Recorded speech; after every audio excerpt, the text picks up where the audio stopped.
अगर पुलिस चाहे तो अपराधी को पाताल से भी ढूंढ सकती है। इसका बेस्ट एग्जाम्पल सजनी मर्डर केस है।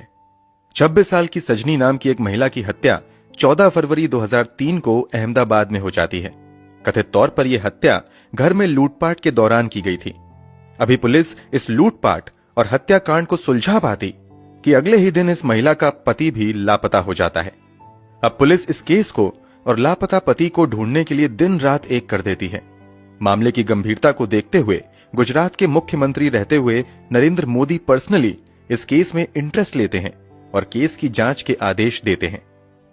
फिर पुलिस इस केस को सुलझाने के लिए 6 साल के अंदर लगभग 1 लाख कॉल डिटेल्स की जांच करती है। हजारों लोगों से पूछताछ की जाती है और पुलिस की कई टीम सालों तक एक अनजान शख्स की तलाश में लगा दी जाती है। फिर जो 15 साल की मेहनत के बाद खुलासा होता है, उसके बारे में जानकर हर कोई शॉक्ड रह जाता है।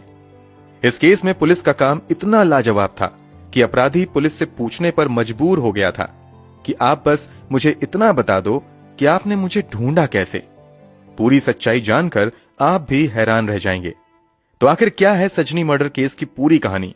चलिए जानते हैं सब कुछ डिटेल से वीडियो में।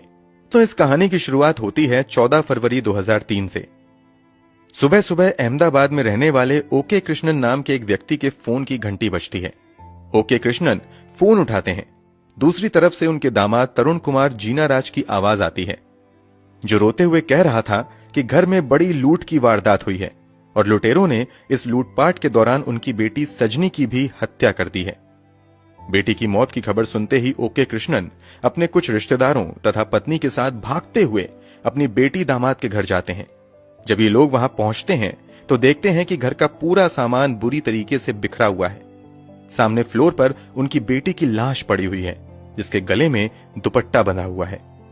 उसके बगल में ही उनका दामाद तरुण बैठे दहाड़े मारकर रो रहा है।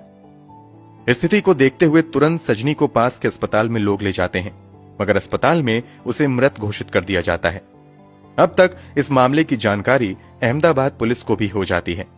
पुलिस वाले भी भागते हुए क्राइम सीन पर आते हैं और मामले की जांच शुरू कर देते हैं। पहली नजर में ही ये लूटपाट के दौरान की गई हत्या का मामला लग रहा था।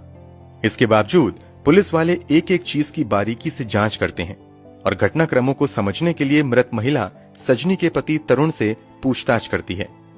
इस पूछताछ के दौरान भी तरुण दहाड़े मार मार कर रोता चिल्लाता रहता है।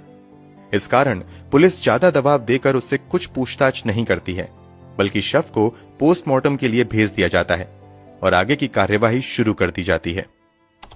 तरुण जरूर दहाड़े मारकर रो रहा था, मगर